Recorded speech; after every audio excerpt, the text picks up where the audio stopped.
Hello, I'm going to read this story, The Tooth Fairy.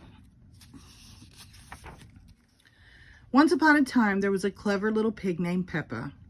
She was very proud of her teeth. Peppa and her brother George knew how to take care of their teeth. They brushed them every morning and every evening. Grunt, grunt, brush, brush. Peppa and George loved playing dentist. Peppa would pretend to be the dentist and George would be her assistant.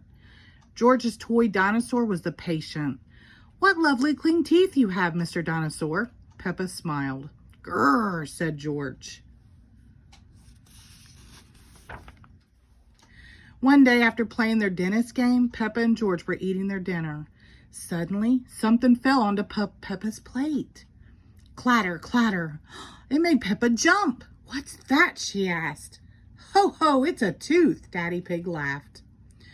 "But where is it from?" asked Peppa. "Why don't you look in the mirror?" said Mummy Pig.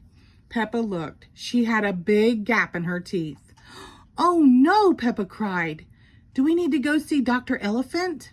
"Ho, ho, ho, no," said Mummy Pig. "It's just a baby tooth. It's meant to fall out." "A baby tooth? What's that?" asked Peppa. "A baby tooth is a tooth that falls out when you're young," explained Mummy Pig. "A new one will grow in its place." "What should I do with my baby tooth?" asked Peppa. "If you place it under your pillow, the Tooth Fairy will come. She will take your tooth and leave you a shiny new coin," said Mummy Pig. That evening, while Peppa watched television with her family, she kept thinking about the Tooth Fairy. "When I grow up, I want to be a Tooth Fairy," said Peppa. Daddy Pig chuckled. "What about you, George?" asked Daddy. George pointed at his dinosaur. "Dinosaur," he growled. "Hee hee hee." "Come on, George," shouted Peppa. "We don't want to miss the Tooth Fairy." They both ran up the stairs to get ready for bed. "What are you doing, Peppa?" asked Daddy Pig. Peppa was carefully brushing her baby tooth. "I want it to be nice and clean for the Tooth Fairy," says Peppa. Snort, snort. Peppa tucked the tooth under her pillow. "Are you sure the Tooth Fairy will be able to find it?" asked Peppa. "I promise," said Mummy Pig. "Just you wait and see. Good night, Peppa and George. Good night, Mommy. Good night, Daddy. Hee hee hee." "I'm going to wait up all night for the Tooth Fairy," Peppa said. "George, let's not go to sleep." George smiled and nodded. Peppa waited and waited. She could hear something. "Is that the Tooth Fairy?" Peppa wondered. "George," she whispered, "did you hear that? Can you see the Tooth Fairy?" She climbed down to look at George. He was fast asleep. It was him making the noise.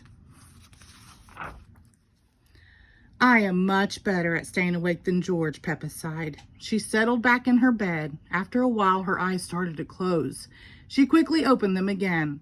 "I'm going to stay awake and see the Tooth Fairy," Peppa said to herself firmly. But soon she was asleep. Twinkle, twinkle, what was that?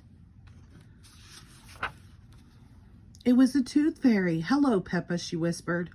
"Would you like a coin in exchange for your tooth?" The Tooth Fairy gently took Peppa's tooth out from under the pillow and put a shiny coin in its place. "What a lovely clean tooth," the fairy said. "Thank you very much." Flutter, flutter, flutter. The next morning, Peppa found the shiny coin under her pillow. "Mommy, the Tooth Fairy did come after all," she shouted, jumping up and down. "Oh, I wish I had seen the Tooth Fairy," Peppa sighed. "Next time, I'm definitely going to stay awake all night." Snort, hee hee. The end. Thank you.